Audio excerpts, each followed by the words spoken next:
Good afternoon, everyone. I'm Keith Combs, Manager of Financial Empowerment with National Disability Institute, and will be moderating today's webinar.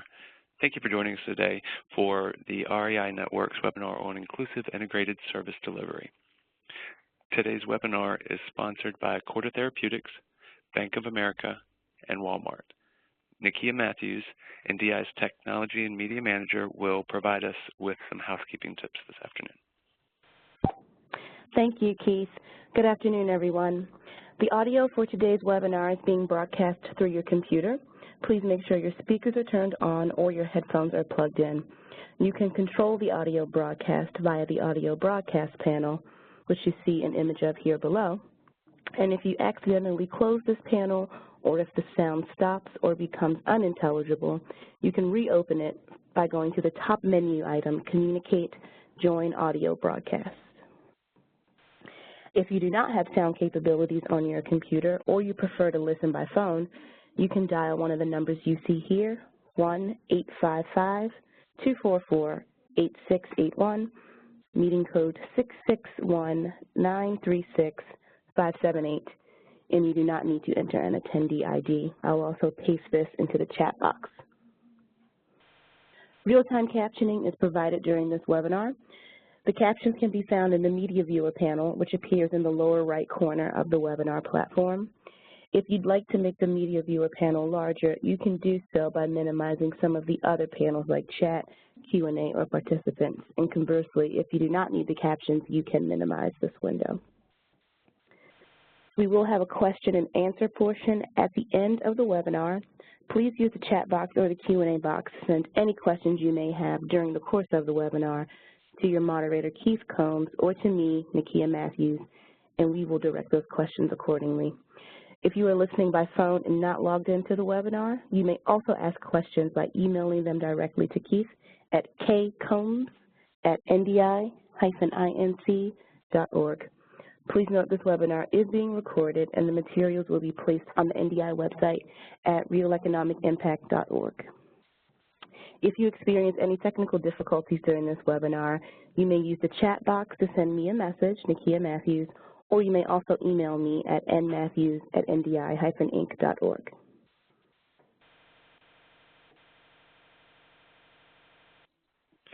Thank you, Nakia. Again, I am Keith Combs with the National Disability Institute, and I'm the Manager of Financial Empowerment, and we are going to be talking about inclusive integrated service delivery today.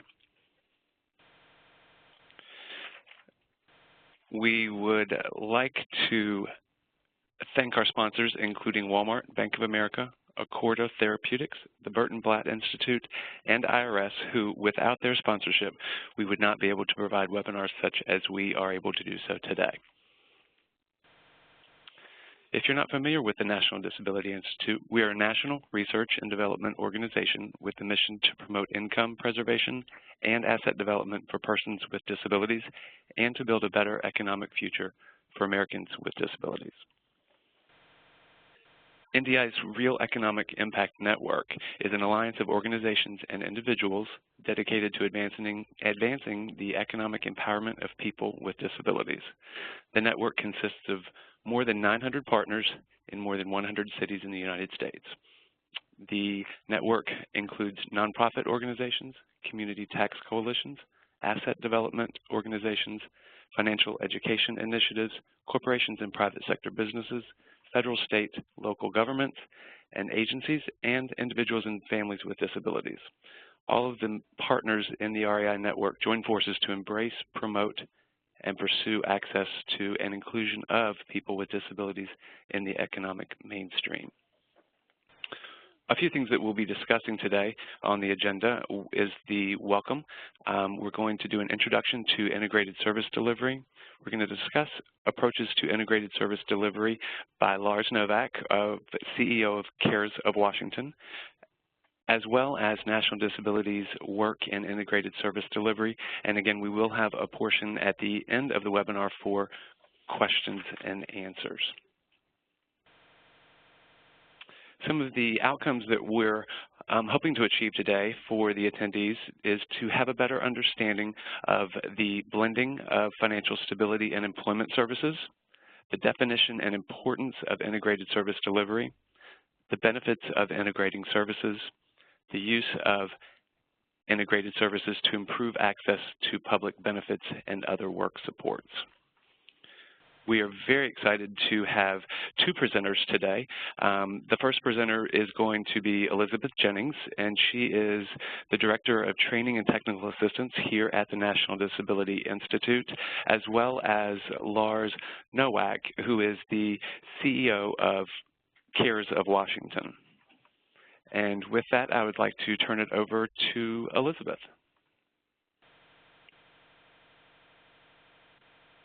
Thanks so much, Keith. Good afternoon, everyone. It's such a pleasure to have you with us today, and it's really a wonderful pleasure to have the opportunity to hear in just a little bit from Lars Nowak with CARES of Washington. We asked Lars to speak with us today because they're doing really amazing work around integrated service delivery, specifically for individuals with disabilities. What we mean when we say integrated service delivery is the bundling of services to include two or more core areas to help an individual improve their financial health. What has traditionally happened within the disability community is we've fractured our services. So different entities provide different services, and even within an organization, different offices provide different services. So integrated service delivery is the idea that if you bring those services together and you bundle them, then you achieve more with the individual, partially because they don't have as many places to go, so it's easier for the individual to attain the services they need, and also because the different service providers, it may not all be one service provider, but the different people in the office, or sometimes even the different service providers, are working together in partnership to meet the goals of that individual. And so it's going to lead to some better outcomes. Those of you who have been with us before are familiar with NDI's view of some of the core areas that we work within to help promote the financial stability of individuals with disabilities. To us, work always begins with the individual's goal. It's a person-centered planning approach that I know many of you on the line take in your own work. And then we want to see how these different areas all lead back towards the individual's achievement of their goal. Their benefits and their work supports, so do they receive public benefits? Do they understand the impact of work, earnings, and savings on their Social Security benefits or any other public benefits that they receive? We feel that the individual understanding the impact of their benefits when they work, when they earn money, or when they save money is really going to help them to better understand what their goals are going to be and help them to not limit themselves. And by having that understanding, they're going to achieve greater levels of employment, and they're going to do better on the job and stay longer on the job. Once the individual is working, then there's an opportunity to also connect them to free tax preparation services, which will help them to connect to some other services like financial education, getting banked, looking at their credit, maybe repairing some of their credit. And a great thing about that free tax preparation is it may also come with a tax refund that could lead towards asset development. Many of you on the line work in several areas of this, but some of you may be focused on just one of these services, and that's okay. Lars is going to share with us today how they're bundling them, and sometimes that happens all within one organization, but again, sometimes that can happen through partnerships. One example I have from the work I've done previously as an on-the-ground provider of employment services is assisting an individual in employment. We always found that first, supporting the person in understanding their benefits was a great opportunity to help the person not only understand whether or not they'd be giving up something in going to work, but really helping them understand that they would be much better off working. So some individuals would come in and be concerned about the loss of benefits or the loss of health care, but by offering that benefits understanding in concert with their employment services, individuals had a much better idea. Another great piece to that is when you know somebody's going to have their job and secure employment and receive a paycheck, it's a great segue to ask them, are they banked? Do you have banking services?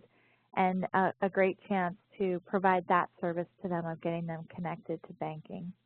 So that's just one very brief example. I know it doesn't go too deep into integrated service delivery, but is a quick level that most people on the line would be able to achieve within the services that they currently provide. We think integrated service delivery is important for several reasons. For the individual, it's going to increase their likelihood of success because the job is not the only goal. Most of you on the line have already come to this conclusion, which is, we believe, why you join us so often. But it's important that the individual have financial goals beyond getting a job. Sometimes within the disability community, we've gotten kind of stuck in an individual's goal is to get a job, but the job is just a means to other financial opportunities. So we always like to look at success being what's going to take place because of that job, because of those earnings. And integrated service delivery can also help with long-term planning. It can support an individual or lead to them having greater educational attainment and ultimately improve their economic stability. For workforce development staff or other staff at the community-based level, it's going to help improve employment outcomes, reduce the turnover costs associated with that individual starting a job and then leaving a job, and also support you in other program outcomes. To give you a little bit more information about integrated service delivery and how they're doing it at CARES, I'm really pleased and thankful to Lars to welcome him onto the line today. So joining us now is Lars Novak with CARES of Washington. Thank you for having me on today. And what I'm going to be talking about today is how CARES of Washington here in Seattle has adapted the integrated service delivery model to have a higher degree of success in supporting individuals with disabilities achieve financial security. We are a nonprofit organization, and we have provided self-sufficiency focused services for over 30 years. And we are primarily based in Western Washington, and we partner with a number of organizations, and as you can see, based on our history, we really came out of services that were focused on employment. And as Elizabeth, I think, very correctly stated, is that employment services are really, a means to an end, which is the financial stability and independence. And the mission of CARES is really to help people become economically self-sufficient and that it's sustainable for them. We are now in our 11th year as CARES of Washington, providing these integrated services, and we have impacted over 5,000 people here in Western Washington. What I will go over today is primarily our view of what integrated service delivery is. And similar to what Elizabeth shared, we have evolved, I would say, to a point where we look at all aspects of a person's life, when we first connect with them. We sit down and we do a thorough plan with them, and we review what assets they have, both personally and financially, and we look at what are their primary goals so they can move towards financial stability.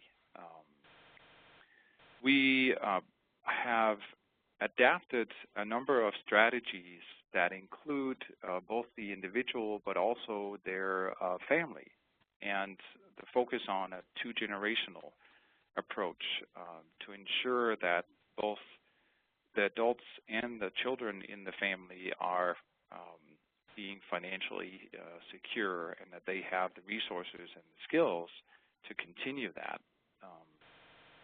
And a primary focus on our services is really that they're community-based.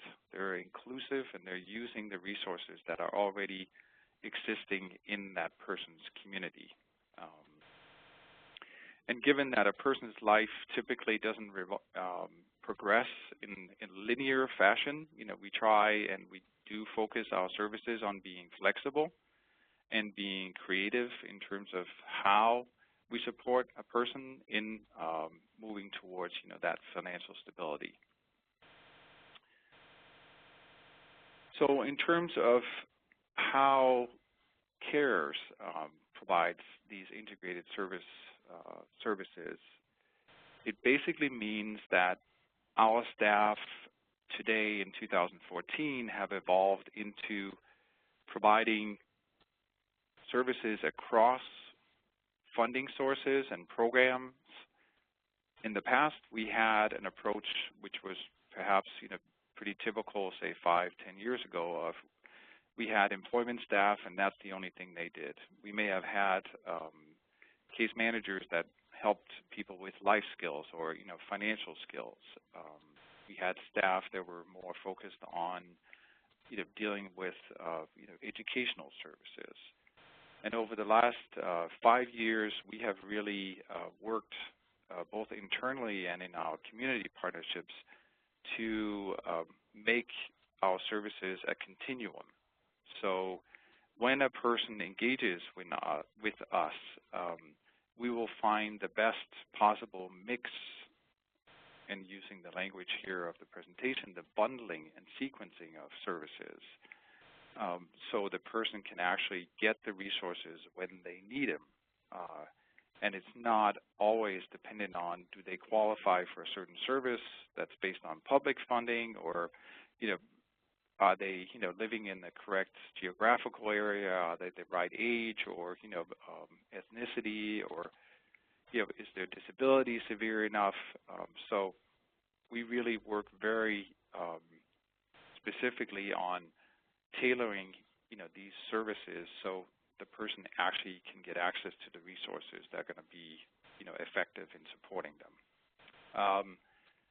The majority of our services are one-to-one, and we do that primarily because the group services that we provide are focused on basic financial skill development. It may be around resume writing, employment-related basic resources. The success of our staff is really based on coaching. So the majority of our staff have received formal training in both life and financial coaching and counseling. And we have moved into that model so we can better support the person in developing the skills and develop a local support network for themselves so they can sustain that over time rather than relying on care services or other services that are not inside their resource network and within their means. We individualize the plans, all of the services, so they help the person develop resiliency and coping skills. And we have found out that that's a critical step in the process to be successful. If they develop these skills and the ability to deal with adversity and problem solve whatever barriers they may have, then we see a higher percentage in the long-term both financial stability and also social stability. We support the person long-term, and again, we have established a model in a line of service, if you will, that allows the person to come back, similar to what you would do with a financial planner or your primary physician, is that it's part prevention and it's part follow-up. So it's not only based on, again, sort of arbitrary eligibility criteria, or in time, specific services. So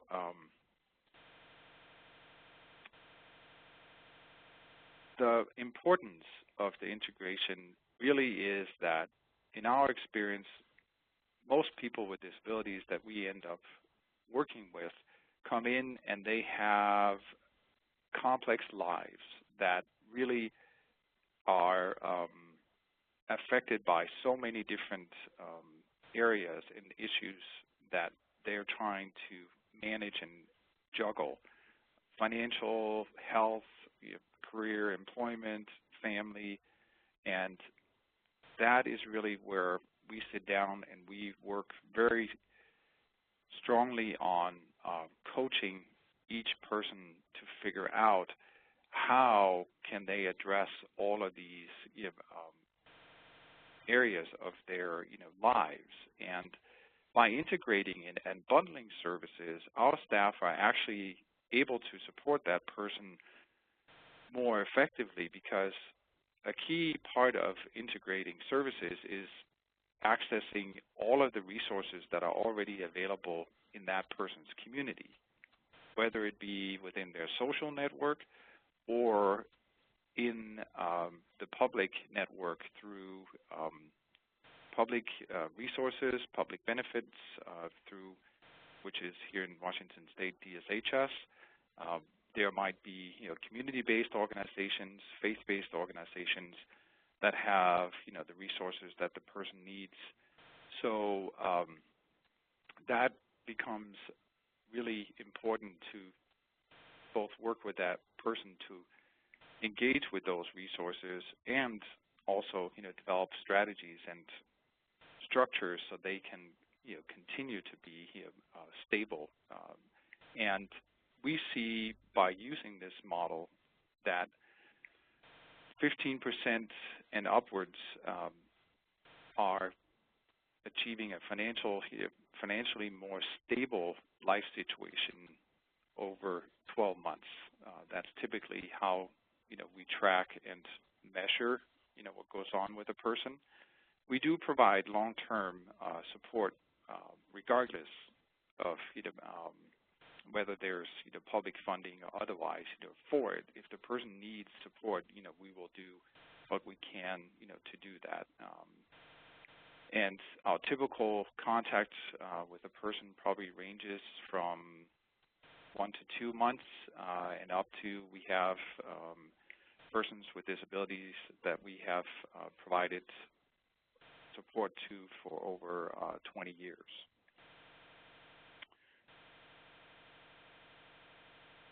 The benefits of integrating services is, as you can see here, is one of the examples, one of the success stories from a service that we provide.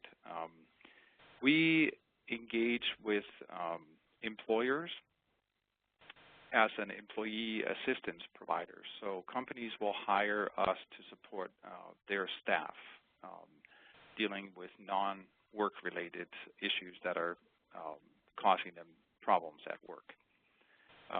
In this case, this employee was referred to one of our staff at the employer where we work, and as you can see, he had many of the typical, especially financial issues that many people that seek services have.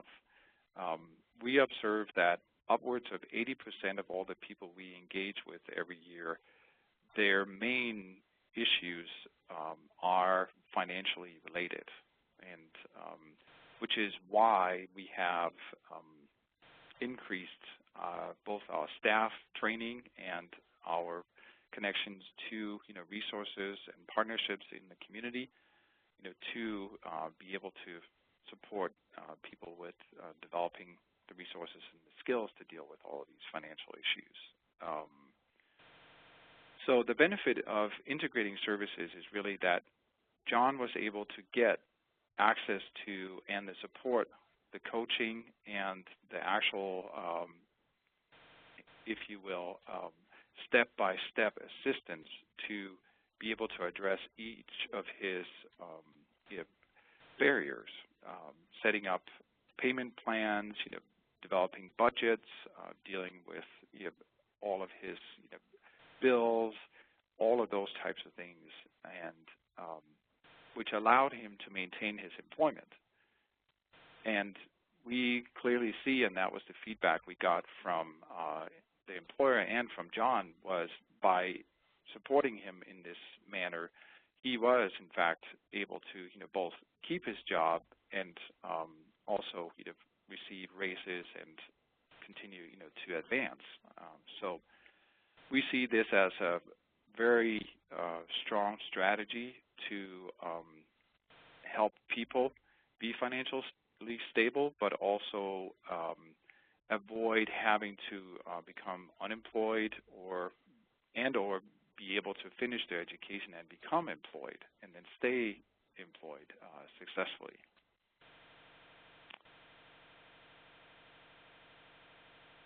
What we look at is really, in terms of integrating, is that how efficient is the impact going to be?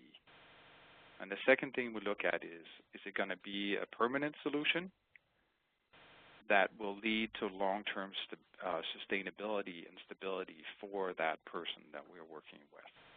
And those are three questions that we always look at when we're working with a person and figuring out resources and solutions, to address whatever barriers and personal issues they are working on. We are always looking at ourselves as facilitators and coaches, when we work with people, with the goal of supporting them so they can manage and take care of and be stable long-term on their own in their own community. And in particular for people with disabilities, our experience has been that, as Elizabeth was speaking about, is that there are lots of questions around, how can I work and maintain, my Social Security benefits, for example, or what happens, if I go back to school, and there's so many variables in a person's life, that is affected by, their disability.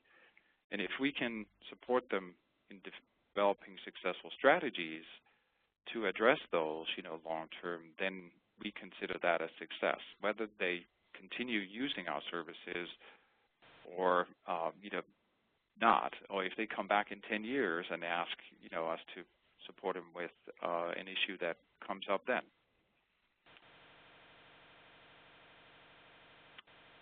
The other question I was asked to answer was, how do we use the integrated services to improve access to public benefits and work supports? And that was one of the early reasons in the evolution of CARES of Washington, was that we saw an increase in people that had problems with either accessing and or maintaining public benefits, and also a lack of understanding of and inability to deal with issues with work supports. So, Social Security, benefits, all of the legal and the procedural issues that come up in terms of income and assets and all of those types of things. So as you can see here in the example about Mary, she and her family were having financial issues, and again, issues around, dealing with, just getting by, with, access to daily, to food, to housing, transportation. So one of the strategies that we adopted about 3 years ago in terms of integrating, with other providers and resources was we established a formal partnership with DSHS here in Washington State to provide on-site services and access to public benefits.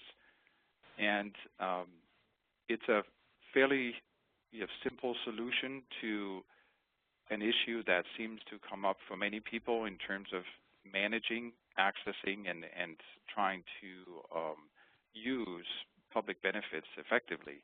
So DSHS actually provides services directly to people either at their work or in the community, and they take care of all of the paperwork processing, eligibility reviews and verifications, all of those types of administrative and bureaucratic steps that tend to trip up people and sometimes will cause them to lose benefits, which then snowballs into them potentially losing their employment, their housing, child care, and so forth. So we have a very strong partnership with many of the public benefits authorities here in Washington, and also with the agencies that deal with benefits counseling and facilitating the access to work supports. And I think what we have looked at is, as the quote mentions at the bottom of the page, is really to look at a focus of what can a person do and what is it that they want to, what are their goals, and where do they want to be, both financially and personally, rather than looking at, and I think that's sometimes the case for a person with a disability, is that it's based on all of the things that they can't do, supposedly.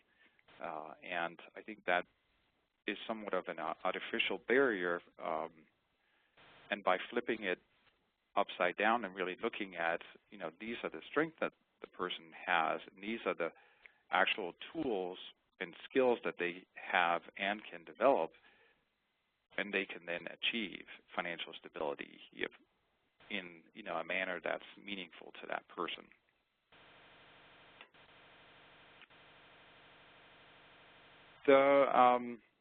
The next step in CARE's evolution in terms of integrating services took place in conjunction with partnering with DSHS, community colleges, other providers that have resources that people need in their communities, and that was really to look at the employment side, and also at the upfront step of the process, working with the person, how do we connect them to, as Elizabeth was saying, once people are connected with and they have stabilized around their benefits, how can we introduce skill building? So do they need financial education? Do they need actual financial counseling and perhaps services that can help them manage their money?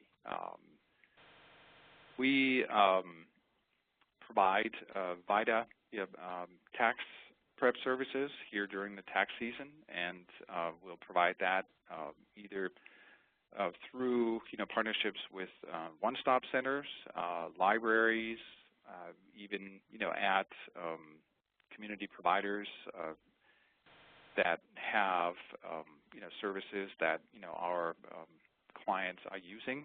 So we again adapt to where the person is and what they need. And the same with benefits counseling. For a person with a disability, I think it's a critical step to do, especially when they're moving towards being employed, or when they are employed, that they do that on a regular basis to make sure that all of their benefits and their income is managed, so they're not getting any kinds of loss of benefits or negative impacts on their income. And we partner with the official WIPA provider here, Plan to Work in Washington State. We have internal staff that are benefits counselors that are available, to sit down with people, and we strongly advocate, that everybody that we work with, go through that. And as part of really encouraging financial stability, we go over a lot of the both free resources that are, such as the tax prep, which, as an example, really lends itself to then having a conversation about, well, if they're getting a tax return, for example, are they interested in putting some of that tax return towards an IDA? That could help them pay for transportation or education. And really, taking a closer look at what ways can, a person apply, some of these assets that they, have access to, so they can, move towards, higher level of financial stability. We partner with United Way here in the local area that provides most of the VITA free tax prep locations, and we also use the resources that are available from local organizations that provide free or low fees for credit counseling, for credit repair services. If they have issues with housing, we connect them with some of the organizations that can assist them with that, mortgage, issues and so forth. CARES is a partner under the DEI grant that NDI is also providing the technical assistance for, and it's a Federal Department of Labor grant that's focused on increasing the access to and use of one-stop centers for people with disabilities. And we got involved in these services as a example of integrating our services, because we saw that as a perfect opportunity to access all of the resources that are available to people with disabilities at one-stops, but the person with the disability may not know about, or they don't feel comfortable going to the one-stop, since, at least here in Washington State, often staff at the one-stop center may not be as knowledgeable about what resources and services can be provided to that person with a disability. And also to really start increasing the knowledge and the ability to serve people with disability more effectively within the one-stop centers, bringing in training and resources, for how to provide appropriate accommodations, all of the various areas of benefits that a person with disabilities has access to.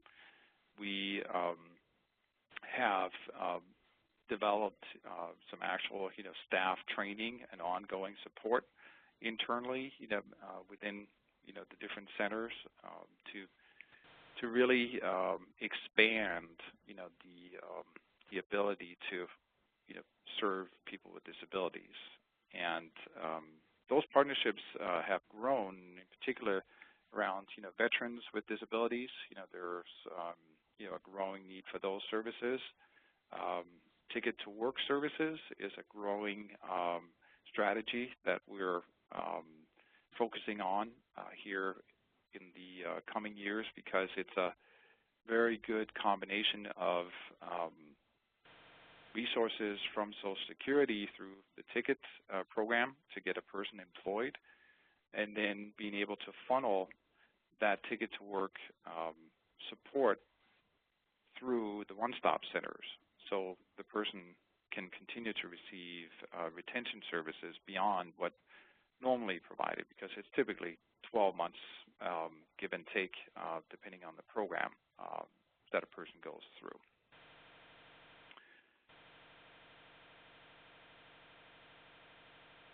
What we again look at is financial stability, and we really want to encourage everything that we do with the person to be focused on creating the skills and the resources so they can sustain that long term on their own in their community.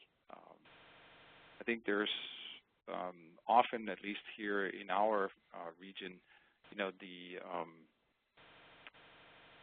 focus on, well, we got to have another grant, we got to have more funding for these services, we got to, and sometimes that's necessary, and other times I think the person that we work with really benefits from having access to these integrated services, because they can actually then secure it in their own community, and they can be involved there, and they can avoid having to cycle back through the public benefit systems, or in essentially poverty, because they have not found and been able to sustain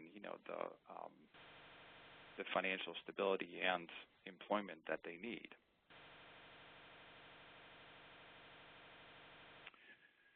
We look at what is employment services in the context of financial stability and independence for a person with a disability that we work with. And some basic statistics that most of you may be familiar with is that a person with a disability is still in 2014 less likely to be employed to a level where they can support themselves than the general population, and the issue persists. I mean, this is, I think, the actual participation rate and employment rate for people with disabilities have stayed about the same for the last 30-plus years. And without having to go into that whole discussion, I think there are systemic issues and other areas of how a person with a disability accesses resources that have impacted that. So at CARES, we decided that we wanted to look at, well, what are the services that are available to a person with a disability to become employed and stay employed. And what we have employed are really the services that most states have. They're federally funded ticket to work services through Social Security Administration, the vocational rehab services through state departments. There are WIA, Workforce Investment Act services available through one-stop centers. There are basic food and employment training services available through the Farm Bill, through, again, the local Health and Human Services departments. And we look at it as a way of, again, bundling the most effective resource for each individual person.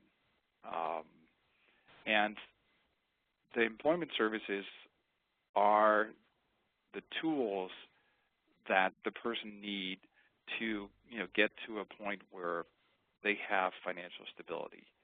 And in many cases, that may mean working part-time. It will mean accessing and using accommodations, and again, putting together a comprehensive plan and strategy with the person for them to be able to be employed, so they have financial resources. The example I've provided here is about a person who had extensive traumatic brain injury and had to change his career due to that injury.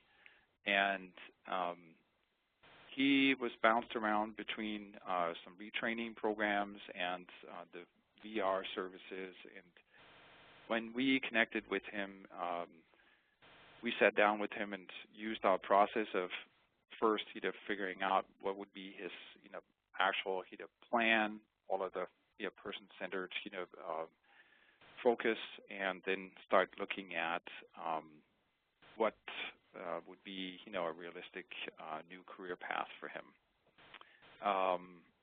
Larry had transportation. He lives in a rural area of a fairly small county here in Washington State and had very little access to public transportation, and therefore needed to work close to where he lives.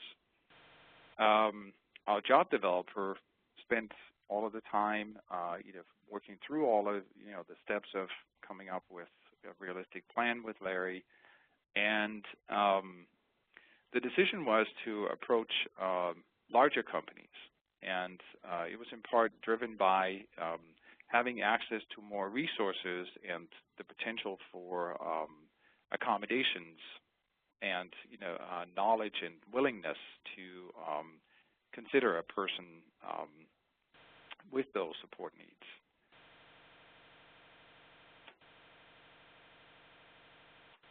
We spent, as you can see, a fairly short amount of time working on preparing and accessing all of the resources that Larry needed to become employed.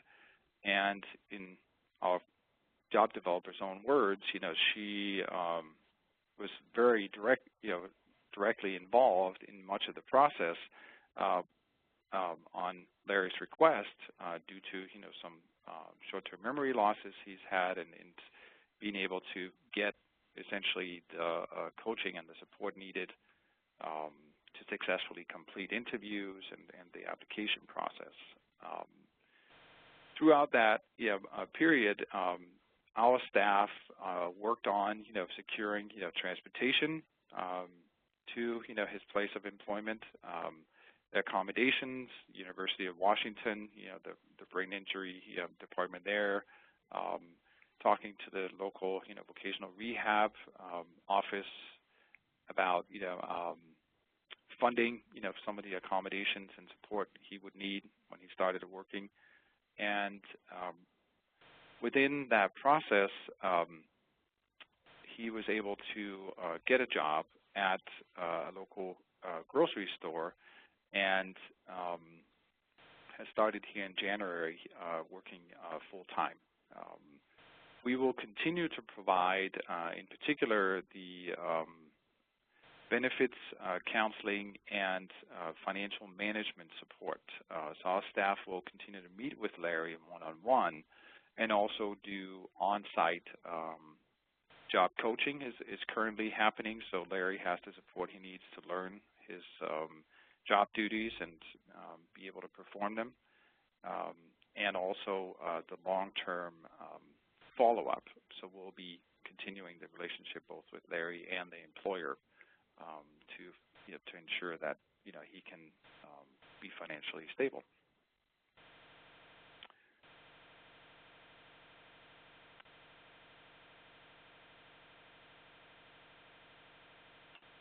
We also utilize, and this is really a very important part of our integrated service delivery process, is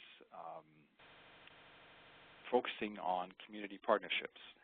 We have made a strategic decision to be experts in employment services and in financial coaching and counseling services, and then partner with other organizations and public entities to provide all of the other resources that the person we work with needs in their process. And we have adapted a strategy of connecting with and developing both formal and informal partnerships with 2 to 3 main resource partners in each area to ensure that we have a standing relationship with that resource partner. So when a person needs, say, for example, credit counseling, we have the name of the staff person at ClearPoint Credit Counseling, and we can connect the person we're working with directly there, make sure that they can get an appointment, and they will go in and be able to get the support that they need in the time frame that is going to be realistic for them. And that's the approach we use with all of our partnerships and how we promote other organizations partnering with us as well. Most of the areas are probably familiar to you and the people that you work with. Lots of financial management support needed. Housing is a growing need. Transportation, child care, health care, legal, and educational support needs are really the main areas that we partner. And we do it so we have a personal connection to all of the resource partners that we have. We believe that, and I think we've seen through using that approach that we're always sure that they're the quality that's needed to support the person, they're affordable for the person, and they're timely. So based on that philosophy combined with all of the other strategies that we use is that we provide client-based solutions that are driven by a focus on becoming financially stable, utilizing these partnerships in the communities so the person can become self-sufficient and achieve that long-term stability. And I think that's all I have for today, so I'll turn it back to Keith. Thank you. Thank you very much, Lars, for that great information and for sharing your best practices in implementing integrated services at CARES of Washington. That was really great information, and we greatly appreciate your time and knowledge on this topic. I believe we had one more slide that Elizabeth was going to speak on, and then we'll move into questions and answers. Sure. Thank you so much. So, Lars, I'm just so impressed with the work of CARES and think back to my time in providing direct services and how much good we could have done by integrating all of these different practices together. I think it's a really excellent demonstration to all of us on the line. Many of you may know that at National Disability Institute, we seek to provide training and technical assistance to both the disability community to give examples such as what Lars shared with us today around integrated service delivery, as well as to the asset development community on how they can make sure that their programs and services are accessible to persons with disabilities, as well as some of the unique needs that may be present within the disability community. If you're on the line and you're interested in some more details or some deeper training and technical assistance from us here at NDI, including maybe our 2-day training for disability providers on building assets, promoting choice, and community participation for people with disabilities, please feel free to reach out to myself, Elizabeth Jennings, or to Keith Combs after the webinar, and we'd be happy to connect that with you. Some of the other work we're doing around integrated service delivery, Lars referred to, it's through the Disability Employment Initiative, which has now touched 31 states and is currently active in about 23 states, of which several of them have selected asset development as one of the core strategies that they're seeking to integrate within the Workforce Center services. And we're very pleased and honored to be able to provide some of that training and technical assistance. And then we've also been looking at integrated service delivery through a group called Financial Success Collaborative. It's our name for a college-based program that brings together all of the different services and supports college students will need to help them improve their understanding of their own personal finances and making those much-needed connections to the kind of services and supports that can help them not only reduce debt as they're gaining their education, but also tackle some of the adult financial issues they're about to face. I'm now going to hand it back over to Keith for some questions and answers. Thank you very much, Elizabeth, for that information as well. We do have about 5 minutes left for some questions and answers, and we did receive some wonderful questions during the presentation, and these questions are for Lars. The first question is, did you always integrate services? And if not, how did you get your staff on board with this new process? We did not always integrate services. We have transitioned into that over the last 5 years, and the way we did it with our staff was